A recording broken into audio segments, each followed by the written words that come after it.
Nice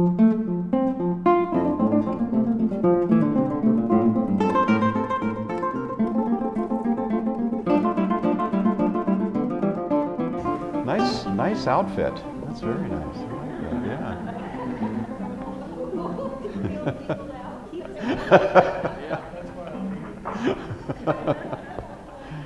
I always love to have the choir members here that can make it, because I love to preach to the choir. It's just, So, we are in the Gospel of Mark. Thank you for finding your way here. We are on the home stretch. We're going to make it. We are, promise.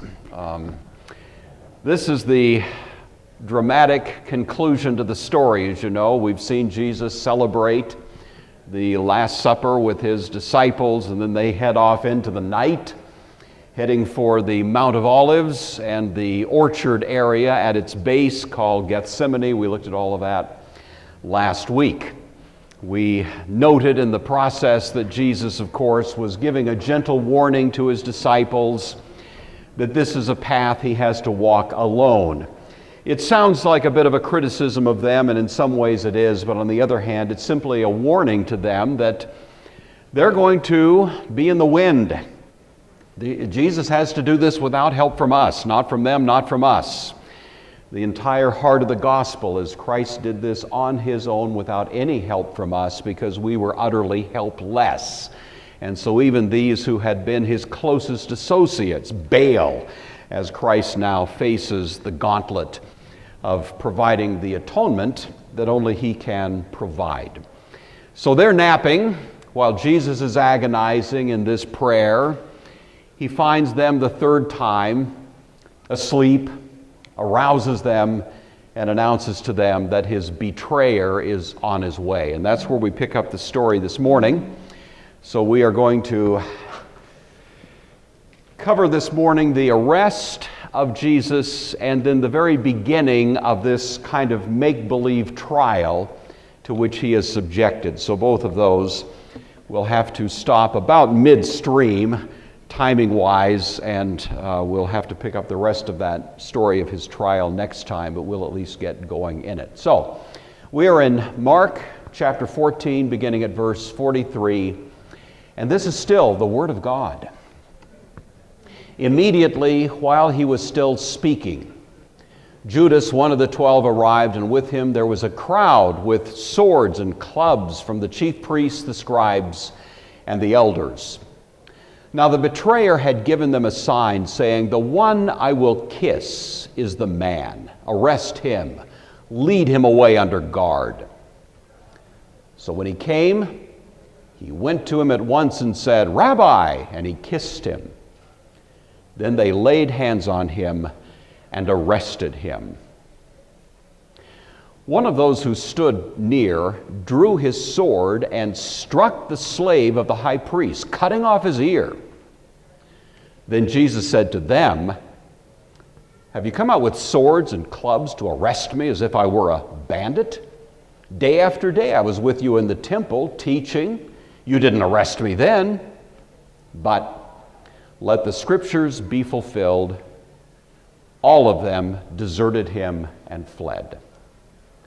A certain young man was following him, wearing nothing but a linen cloth. They caught hold of him, but he left the linen cloth and ran off naked.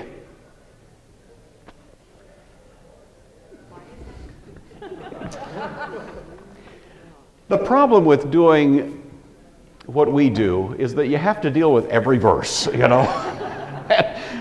As tempted as I was to sort of, skip by that, there it is in the sacred text of Scriptures. Or what are we going to do? We'll have to see what we can make of that. Let's have a word of prayer and we'll get underway.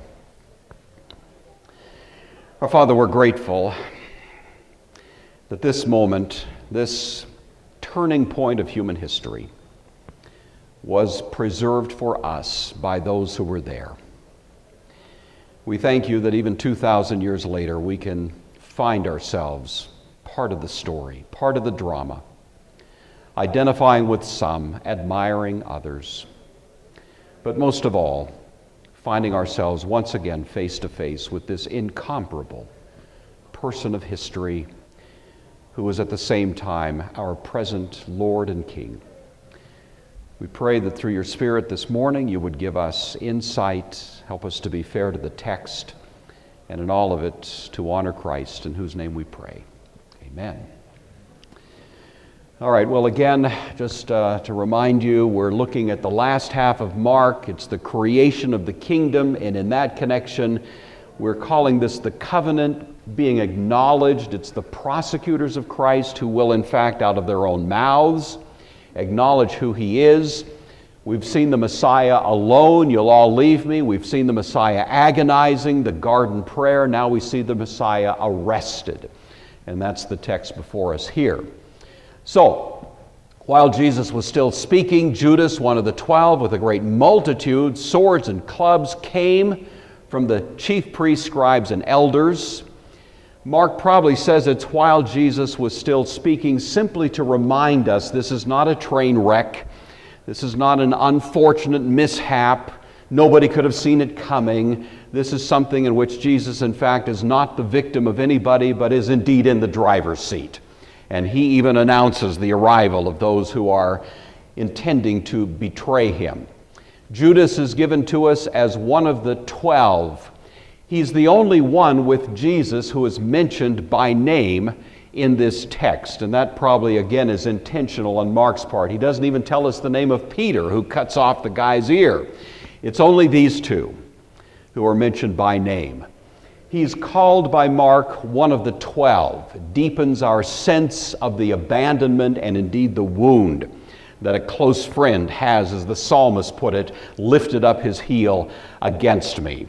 Mark says a great multitude came, but we need to be careful. The word for multitude here in Greek is really a word that means a crowd. I don't think we see this as hundreds of people, but probably, a crowd of maybe 20 or 30, so on. They're coming with color of authority. They're coming as if they were a vigilante group trying to seize a dangerous crook and his crowd. This is Sundance, what's the guy's name? Butch Cassidy and the Sun. We're trying to catch these people because they constantly slip through our fingers, and we've been on their trail. That's kind of the spirit of this, whereas Jesus has been nothing of the sort. He's been out there in full view of everybody quite a bit, and this need for a kind of subterfuge at night was hardly necessary. The crowd that comes seems to be hastily organized. The high priest was having to act fast here because Jesus becomes available to him much more quickly than he had expected. They thought they'd have to wait till the Passover was over. They'd have to wait several days, and then when things settled down and people were more or less leaving after the feast of Passover, then they'd grab Jesus when no one would notice. And now with Judas's help, all of a sudden they can do this much more precipitously. And so he has to put together this kind of SWAT team, you see, to show up and grab Jesus unawares, unexpecting it. That's what they thought. They come with swords and clubs. One commentator was mentioning how odd it is, the weapons of earth being marshaled against the power of heaven. I like this quote. History has taught nothing more clearly than this, that spiritual power in the world cannot be crushed with clubs. Men might as well try to beat down a ray of sunshine. The attempts have continued throughout history, however. There was the long struggle of Rome to stamp out Christianity, the long sorry tale of persecutions within Christianity, the Inquisition, the burnings, the imprisonments, the lynchings, the physical repressions of every sort. History is littered with attempts to harness the weaponry of this world to stamp out Christ and his movement. So far, hasn't worked. Here we are. But the attempts are certainly not going to go away anytime soon. Clubs may inflict pain, but clubs have never vanquished Jesus or the truth of God's Word. Jesus was beaten with clubs, but after 3 days he rose again. Every physical victory of force is followed by a resurrection of truth. As I was saying, there's a corollary to the principle which goes the opposite direction. Just as the weaponry of this world cannot stamp out Christ and his message, in the same sense, the weaponry of this world is not effective in advancing the kingdom of God. We've been tempted as Christian people from time to time to try to beat people into faith. Just as they try to beat faith out of us, we've used the same tactic against them. Doesn't work either way. Jesus says, I'm going to build on this rock my church, and the gates of hell will not prevail against it. The gates of hell don't mind a bit if we throw hand grenades at it. It has no problem dealing with bazookas or bows and arrows. All of those are ineffective against the gates of hell, but the power of the gospel of Christ is what pushes it back. And we make a grave mistake as Christians. History testifies to this. When we, on those occasions that we have political power, try to use it to force people into faith. The effect turns out to be just the opposite of what we had hoped. And this story actually gives us a good example of that as well. So here they come from the chief priests, the scribes, and the elders. Mark judiciously only mentions Jewish authority. John mentions in his account of this same setting that there were Roman authorities there as well. It may be that Mark is trying not to unduly antagonize the Romans. He's in fact writing to Christians who are being persecuted by Romans. He doesn't want to necessarily make it any worse than it is, at least that's one theory as to why Mark doesn't mention Romans. In any event, the betrayer had given a sign, a signal. Whomever I kiss, he's the one. Seize him, lead him away safely. So the man who was called one of the 12 in the preceding verse is now called his betrayer in this verse. And we see that sharp, dramatic tension. One of his closest friends and associates is now the one who's leading the charge against him. One of the greatest mysteries of human psychology that has ever presented itself to our speculation. Judas had provided to them a signal. The Greek word is sousemon, which literally means an agreed upon or stipulated sign. Only Mark uses this term, and it suggests that what was in mind here was a kind of sting operation. These people were going to be sneaking in. Judas would walk up, business as usual. Rabbi, great to see you, you see, and then he would immediately signal Jesus as the one they needed to apprehend. And so it seems as if something like that was going on. Judas had given the sign, whoever I kiss. I don't know how many times in the history of art there have been attempts to capture the moment of the kiss of Judas. This is one of the more famous, a painting by Giotto. Giotto is famous because he is a bridge between the earlier, rather highly stylized Byzantine art of the late Middle Ages and the Renaissance art, which would be much more human. And so Giotto is about halfway in between, and in him we just begin to see an introduction of human elements of depth and of true human expression and emotion. And I've always liked this in particular because you can see Judas puckered up to give a kiss. I mean, look at that. And Jesus is looking at him like, hey, what are you doing, bucko? Do you see the, it's very interesting. I just love that. I don't know if it was anything like that, but I thought I'd just give you that for free. In any event, it does create, as you're well aware, one of the most famous incidents of human history and literature, and the expression remains with us to this day, in which we'll say someone was betrayed with a kiss. In the ancient world, in the Jewish world, the kiss was the typical greeting of respect by a disciple for the rabbi. Here, apparently, it was calculated to be a ruse, in which Judas would come up, apparently, on friendly terms, hold Jesus tight once he had him so that he could then be apprehended, as if Jesus were going to try to slip away, escape, run off into the shadows, as if Jesus had anything like that in mind. Everybody else would, but Jesus was there to be taken, only taken because he in fact permitted it and indeed intended it. So as soon as Judas, had come, immediately he went up to him and said to him, "Rabbi, Rabbi," and he kissed him. I liked one commentator's remark on the term "kissed him." The Greek there is katapheleson auton. Literally means kissed him much.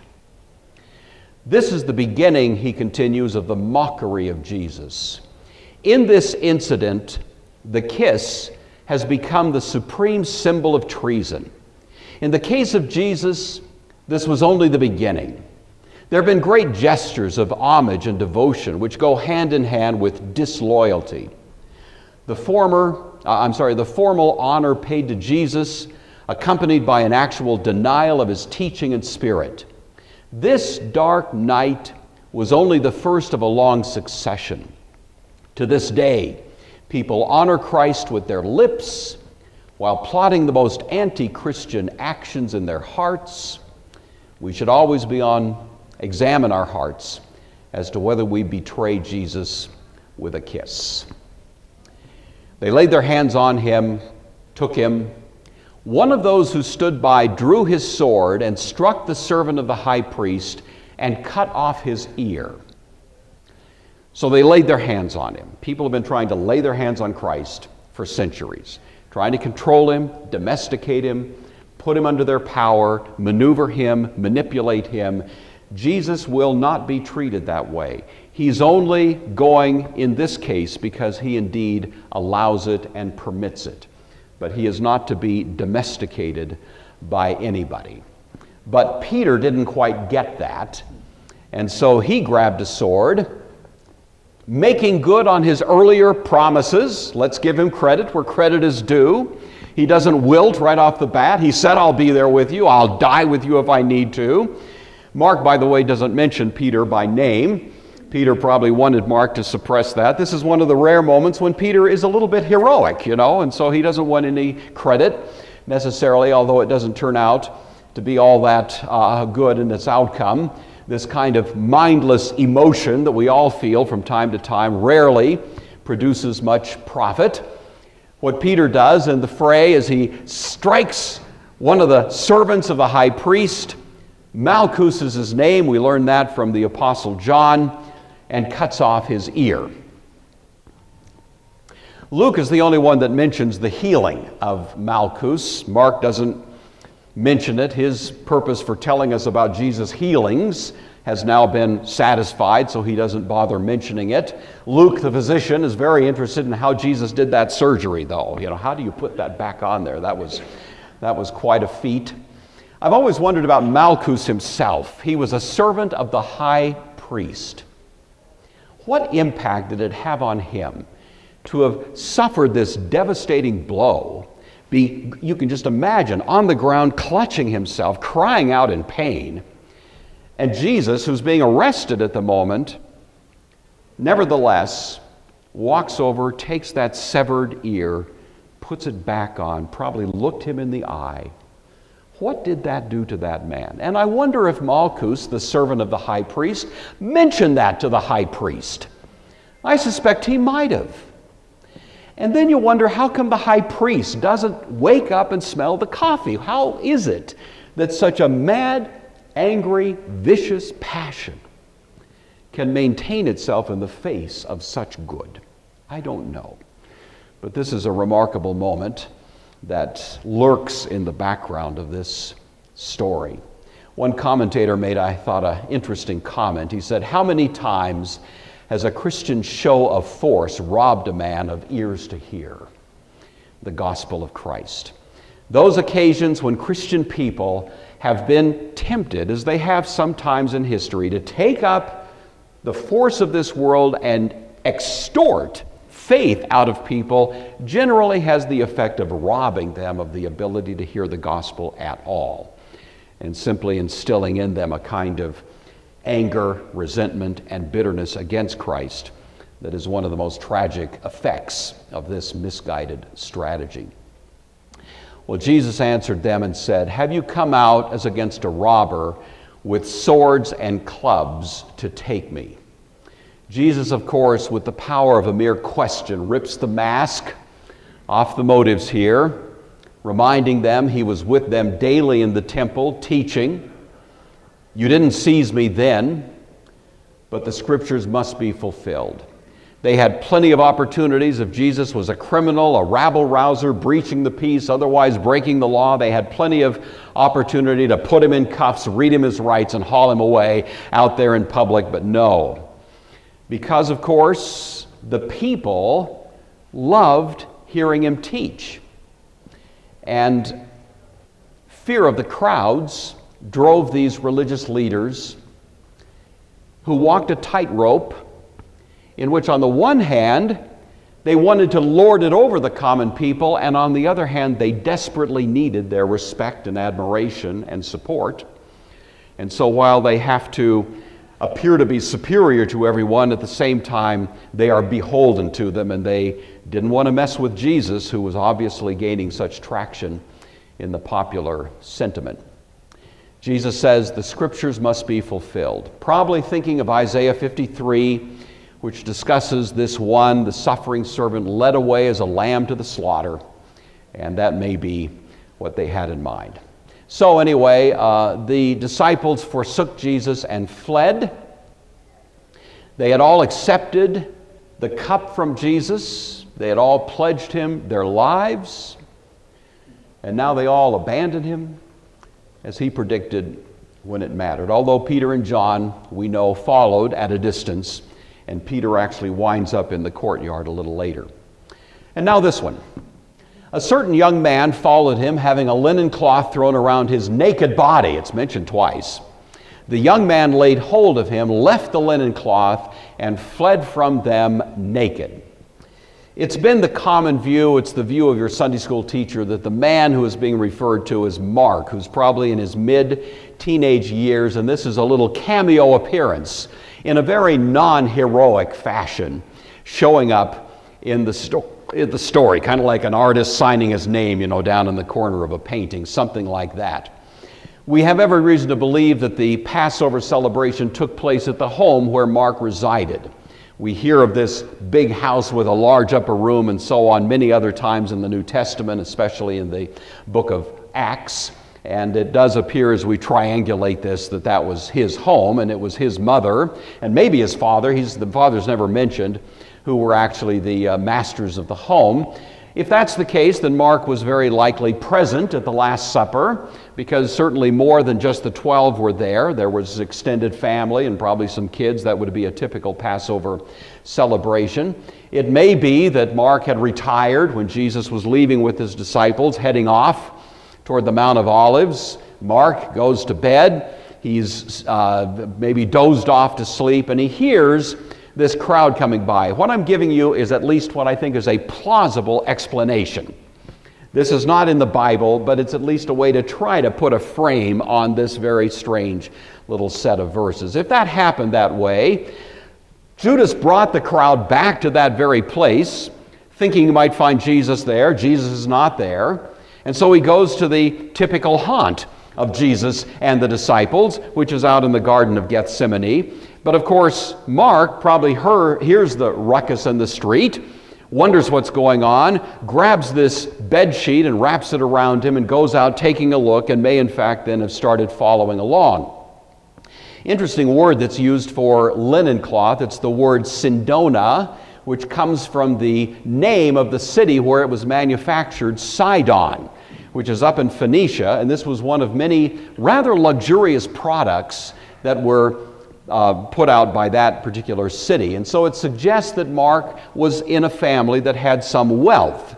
And we've seen a little suggestion of that elsewhere as well. So he has this very nice linen cloth wrapped around him, and he's heading off, kind of following in the shadows, wanting to find out what in the world is going on. Well, when he arrives and this ruckus breaks out, and Peter's wielding a sword and everybody's fleeing, Mark runs. He's fully as unheroic as Peter. Well, Peter is more heroic at this moment. He's as unheroic as... In other words, Mark is not trying to pay himself any compliments at this point. He wants to make this little appearance because that's his right as the author of this document. And at the same time, he doesn't want anyone to think he's trying to paint himself in more glowing terms than is appropriate. So he shares the panic that everyone else felt at the moment. Interestingly, this is a bit of a pattern for Mark. You may recall that Paul and Barnabas on their first missionary journey took Mark along as an assistant. He bolted when they were just barely underway, really, and headed back. Too much heat in the kitchen for him, apparently. So much so, you may recall, that Paul said, "I'm not taking that flake with me again." And Barnabas said, "Yeah, but he's my nephew." And Paul and Barnabas split over the question. Remember that from the book of Acts. And so Paul took Silas, and they went off across what we call Turkey, and Barnabas took Mark, and they went back to Cyprus. And we don't hear of Mark again until much later in Paul's life, when he has the most complimentary things to say about Mark. And this young man, who was probably pretty timid in his youth, nevertheless steeled himself over the years and became a much better man. Indeed, the man who, in his genius, wrote this Gospel of Mark, and the man who Paul himself refers to as someone who is a great support and help and encouragement. And Paul writes that in some of the last of his writings. This interesting reference to being naked is a little bit jarring to us, of course. It is reflective of an Old Testament idea that to be naked is really a picture of being under judgment. Once sin enters the picture, nakedness goes hand in hand with that kind of shameful judgment associated with the idea that we are exposed to the wrath of God. And there's many texts in the Old Testament that suggest this. This is one. I'm not going to read it because my time is getting away from me already. But just notice the last sentence of this quote. "The most courageous men of might shall flee naked in that day." Many texts like that carry out that theme. It's one of many sort of judgment motifs in the Old Testament. And so Mark once again to kind of paint himself in unheroic terms, and indeed is one who deserved even some judgment for the behavior that he's involved in at this point. I might also just mention in passing, the Greek word for naked here doesn't necessarily mean fully in the buff. It's a broader word, and it can in fact stand for the idea of being stripped of your normal clothing, stripped down to your underwear or your, in this case, maybe PJs or something. So, we need to at least bring a little bit of that color to the text as well. But one way or another, that's been at least one plausible thought about how that could have happened quite that way. All right, we need to cover this much more. They took Jesus to the high priest, and all the chief priests, the elders, the scribes were assembled. Peter had followed him at a distance right into the courtyard of the high priest, and he was sitting with guards warming himself at the fire. Now the chief priests and the whole council were looking for testimony against Jesus to put him to death, but they found none. For many gave false testimony against him, and their testimony did not agree. Some stood up and said, giving false testimony, "We heard him say, 'I will destroy this temple that is made with hands, and in 3 days I'll build it another and not made with hands.'" I kind of botched that, but you got the point. Even on this point, their testimony did not agree. And the high priest stood up in the midst and asked Jesus, saying, "Do you answer nothing? What is it these men testify against you?" And that's where we're going to leave our conversation this week. And by the way, I think I'll just drop this in. We're not meeting next week. Next week is Easter project. This room is going to be filled with auction items, so bring your checkbooks, spend a lot of money. We'll send our kids to Tijuana. We will be back in 2 weeks and find out how this question was answered, but right now we'll just leave it hanging there. So the Messiah arrested now leads us to the Messiah arraigned. He's brought into this situation where the charges against him are going to be announced. Jesus was led away to the high priest. Assembled there were the chief priests, the elders, and the scribes. The high priest was Caiaphas, the son-in-law of the former high priest who had been deposed by the Romans. He held that office for 12 years, from 18 to 36 AD, right through the time frame that's involved here. It may have been the family of Annas, that had paid Judas the 30 pieces of silver, not an inconsiderable sum of money. So he's the high priest that is in view right at the moment. The place where this took place is not the chamber of hewn stone, which is the normal venue for gatherings of the parliamentary body known as the Sanhedrin. Rather, it was the home, we're told, of Caiaphas. That home does not exist anymore. Rather, in its place is what's called St. Peter of Gallicantu, which means St. Peter of the cock crowing, because that was where he heard the rooster crowing. So if you're ever visiting Jerusalem, you might want to drop by here. Very interestingly, in the basement, underneath, you have this area that's carved out, which was obviously used for brief imprisonments. And there is also there, in that downstairs area, some pillars where people could actually be lashed up and beaten. And we learn a little later in this very text that that's what happened to Jesus. So he's being questioned under torture. This is not the Roman scourging, much worse, that's going to take place later, but it's the beginning of this process in which Jesus is exposed to this kind of abuse. So this is a picture of what you'll find under that house. The proceeding itself was highly illegal and irregular in virtually every respect. Experts who've looked at this have identified at least 14 violations of due process in terms of how Jesus was handled. The proceeding took place at night. That was illegal. It took place during a religious festival. That was illegal. It lacked, presumably, a quorum. That was illegal. There were no defense witnesses brought in or even permitted, apparently. That was illegal. Only the prosecution witnesses spoke, and they didn't agree with each other. And in capital cases, you had to have at least two witnesses that agreed in the details of their testimony to convict. So they lacked that as well. The charge brought against Jesus that he claimed to be Messiah was not even a crime, let alone a capital offense. Many people ran around claiming to be the Messiah. They weren't arrested, tried, convicted, and executed for doing such a thing. But this is what's used against Jesus as a claim against him. The precipitous speed with which Jesus was condemned and executed during a festival, all of it, was just over the top, a complete repudiation of what was in fact one of the most well-defined systems of jurisprudence and due process that had ever been seen in the history of the human race to that time in history. And so the whole thing really smacks of something very different from any sort of what we would call fair trial.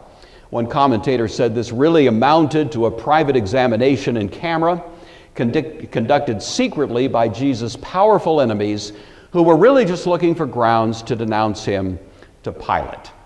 Who were the people involved? The chief priests, the elders, and the scribes. The trustee of this remarkably advanced system of due process, now disregarding it with actually no attempt even to make a modicum of respect, tip their hat even to what rules should normally apply. One commentator said, it's worth noting here that Jesus is not actually the one on trial, but the Sanhedrin and later Pilate. This again is a scene that I think you know has been depicted many times in the history of art. This is an 1881 painting by Mihaly Munkaci, and it shows Jesus at this point in front of Pilate, but the crowd is still there accusing him. The commentator continues, so it is, many want to put Jesus on trial in our civilization, but it is our civilization that is on trial before him. It's also notable that Jesus was on trial by the most enlightened religious institutions of his day. This has been a repeated theme in history.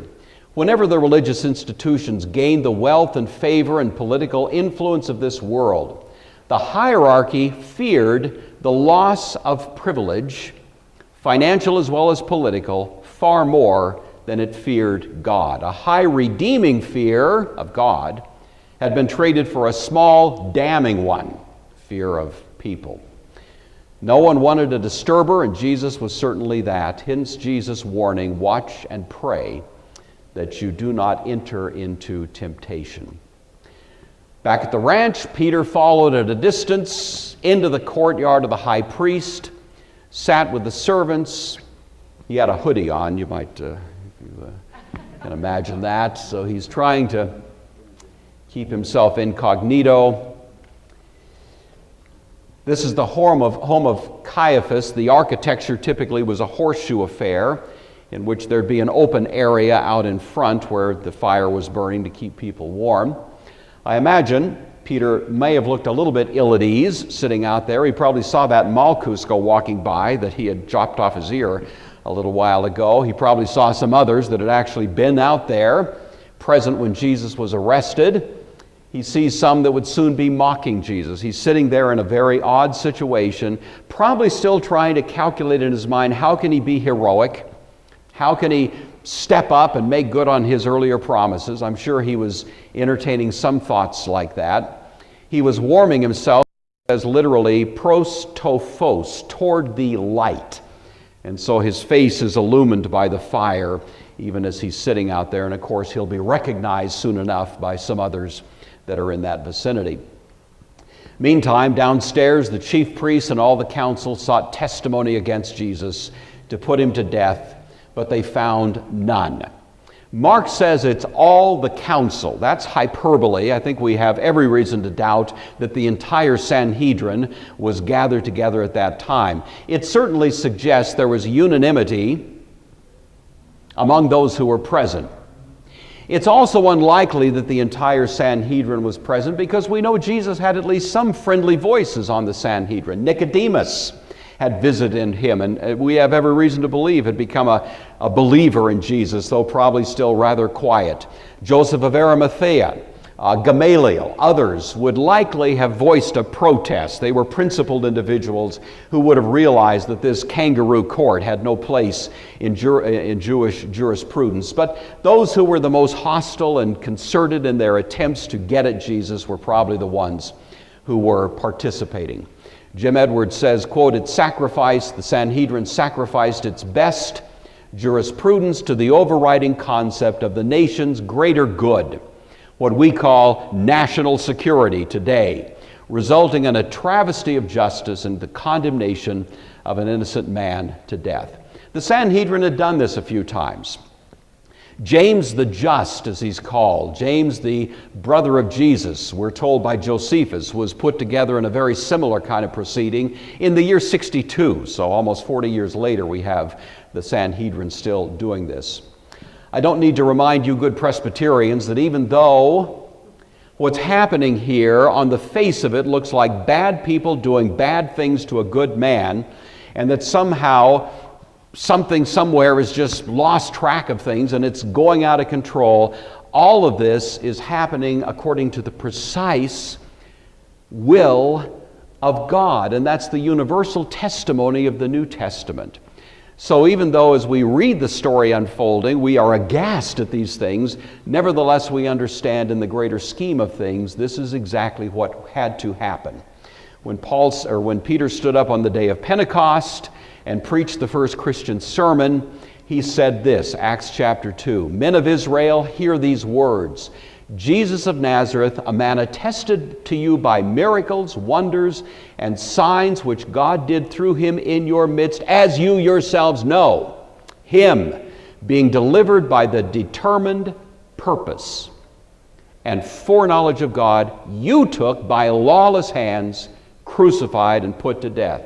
God's determined purpose working through lawless hands. And if we didn't quite get it, chapter 3 of Acts says, when Peter is addressing a crowd after a man was healed, "And now, brethren, I know that you did it in ignorance, as did your rulers, but these things God foretold by the mouth of all his prophets, that the Christ would suffer, thus he has fulfilled." And if we still don't quite get it, Acts chapter 4, when we find Peter and John have just returned from standing in front of that same Sanhedrin that had executed Jesus, they go back to their Christian fellowship, and in prayer they say the following, "For truly your holy servant Jesus, whom you anointed, both Herod and Pontius Pilate with the Gentiles and the people of Israel were gathered together to do whatever your hand and your purpose determined before to be done." It's a great mystery to us how God can use evil means to accomplish good outcomes. And we, by the way, since we are not God, are not authorized to do that. We cannot adopt an ends justifies the means sort of ethic, But God, being God, is sovereign. And so when Joseph said to his brothers, what you intended for harm, God intended for good, we can say, okay, if God is God, then he has the perfect right to do that, even though to us it's a mystery quite how he does it. And certainly the New Testament sees what's happening here, not simply as something God is permitting, but that God is actually ordering, commanding for the purpose of our redemption. Well, many bore false testimony against him, but their testimonies did not agree. It's been true of every generation. I like the comment from one who was saying that just as Christ was subjected to conflicting accusations, those who have aligned themselves with Jesus have subjected themselves to the same kind of conflicting accusations, and we see it all through history. This commentator said, quote, "Today some say Christianity is subversive with dangerous radicalism. Others scorn Christianity as romantic delusion. Still others say Christian teaching narrows and cripples life, spoiling freedom. Marx claimed it was the opiate of the people. Some charge the church with being too otherworldly, others with being too secular. Some say it's too dogmatic, some say it's too wishy-washy. Would you please get your story straight? What exactly is it that we're doing wrong here? Because you've heard every conceivable accusation brought against Christ and his movement down through history. And it just makes you wonder, where is that really coming from? Candy and I came across a quote this past week, maybe you did too, by a radical feminist commenting on the recent death of Billy Graham. And she used language so vitriolic and hateful and obscene, I could not repeat it in Sunday school, and I would never say it in polite conversation. And you wonder, is that some kind of detached, sober assessment of one of the most influential personalities? Regarded, in fact, during his lifetime, was regarded as one of the 10 most admired men in America? I don't think so. I think what you see in an accusation like this from a journalist saying such things in print is nothing less than what you'd have to call hellish and diabolical. It is the hatred of hell itself. And they will, in fact, throw anything at the wall, hoping something will stick when it comes to accusing Jesus and accusing those who align themselves with him of any bad thing they can think of to try to cripple the effect of the Christian message. And we certainly see a little bit of that here, and it hasn't stopped, nor will it anytime soon. The question sometimes asked, who witnessed this proceeding? Don't know. Could have been John. We're told elsewhere that John himself had his family, was known to the family of the high priest. It was a prominent family. He could have just insinuated himself based on his good looks, you know. He might have been downstairs watching this, we don't know. Could have been a later convert on the Sanhedrin. We know that many of those who were in fact involved in accusing and executing Jesus actually eventually became firm believers in him. Many of the Pharisee class became believers. So it's possible, we don't know, but certainly the message, the story we're told certainly fits with what otherwise we would assume took place. We're told their testimonies did not agree. That's the way it goes with most conspiracies. I mentioned earlier, Jewish law required that in capital cases at least 2 witnesses agree in the details of their testimony or the guy goes free. In this case, Mark tells us they could never get their story straight. But the problem is here, the judgment was a foregone conclusion. This was a trial with a prearranged prejudice, that is, pre-judgment. The question wasn't whether Jesus would be found guilty. The question was simply, how do we get from here to there? You know, how do we get to a point where he can be denounced to Pilate? Some rose up and bore false testimony against him, saying, "We heard him say, 'I will destroy this temple made with hands, and in 3 days I will build another made without hands.'" Now, Jesus never said that, at least on the biblical record. He did say some things that were at least distantly corollary to it. So these 2 guys that Matthew mentions, Mark doesn't tell us there were 2, are saying something that at least had some connection to something Jesus had said. Jesus said, for example, in John's Gospel, we have this, chapter 2, the Jews answered and said to him, "What sign do you show us, since you do these things?" Jesus answered and said, "Destroy this temple, and in 3 days I will raise it up." The Jews said, "It's taken 46 years to build this temple, Herod's temple. Will you raise it up in 3 days?" But he was speaking of the temple of his body, the true temple, the temple that Jesus is at this very moment creating. The new covenant creates a kingdom and a temple, and it happens to be an organic temple, a living temple, and he's the cornerstone of it. And so this is not Jesus saying, "I'm going to destroy this temple and then build it in 3 days." The other text that is at least distantly connected to that accusation is in Mark. He went out of the temple. One of the disciples said to him, "Teacher, see what manner of stones, what buildings are here?" Jesus answered and said, "Do you see these great buildings? Not one stone shall be left upon another that shall not be thrown down." So Jesus predicts the destruction of the temple, but again, he doesn't quite say what is being accused here. There is one ancient source, the Gospel of Thomas, that has the closest connection. This is non-canonical, of course, but it does go clear back to early 2nd century, where the Gospel of Thomas puts these words in Jesus' mouth. Jesus said, "I will destroy this house, and no one will be able to build it again." And in some ways, you might say there's a bit of truth in it. Jesus did pronounce judgment on the temple. "Behold, your house is left to you desolate." Jesus did say this house is going to be left a wasteland. Not one stone is going to be left upon another. And the strong implication, of course, is that temple would never be rebuilt, never will be rebuilt, in my opinion, dispensational theology notwithstanding.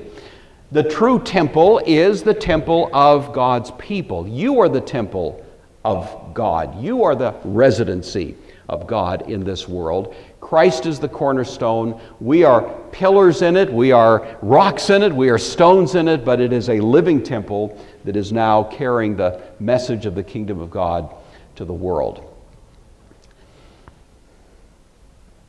Well, we end up here.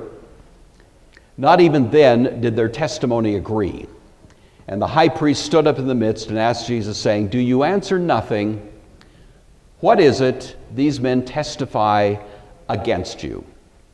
Do you answer nothing? Jesus sitting there, at least so far, in silence. If you're curious as to what happens next, boys and girls, you need to come back. And it's going to be in 2 weeks, and we'll find out just what happens from this point. But briefly, Sunday school lessons. The call on the Christian's life is not to be heroic, but faithful. There have been heroic spirits in the history of the Christian movement, but God has never called you to be a hero. He has called all of us to be faithful. Paul says in 1 Corinthians 4, "Let a man so consider us as servants of Christ and stewards of the mysteries of God. Moreover, it's required in stewards that a man be found faithful. Therefore, judge nothing before the time until the Lord comes, who will both bring to light the hidden things of darkness and reveal the counsels of the hearts. Then each one's praise will come from God." So faithfulness, point number one.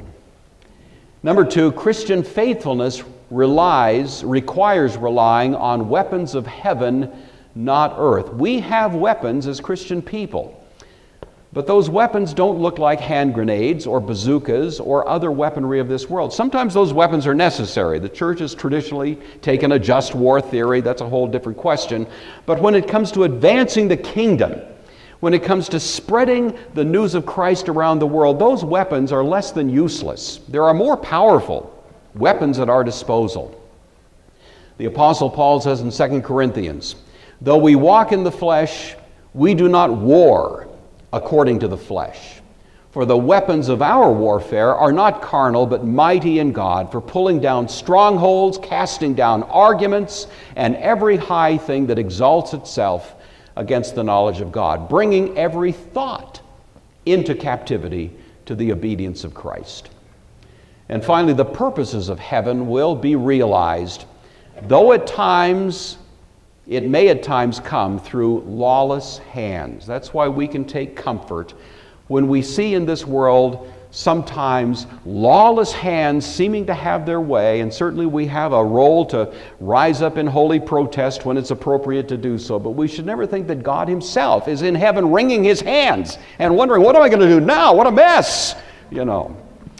This is not a situation in which God finds himself. Paul gives a profound comment on this in Romans chapter 9. What if God, wanting to show his wrath and make his power known, endured with much long suffering vessels of wrath prepared for destruction, so that he might make known the riches of his glory on vessels of mercy, which he prepared beforehand for glory, even us, who he called, not from the Jews only, but even from us Gentiles.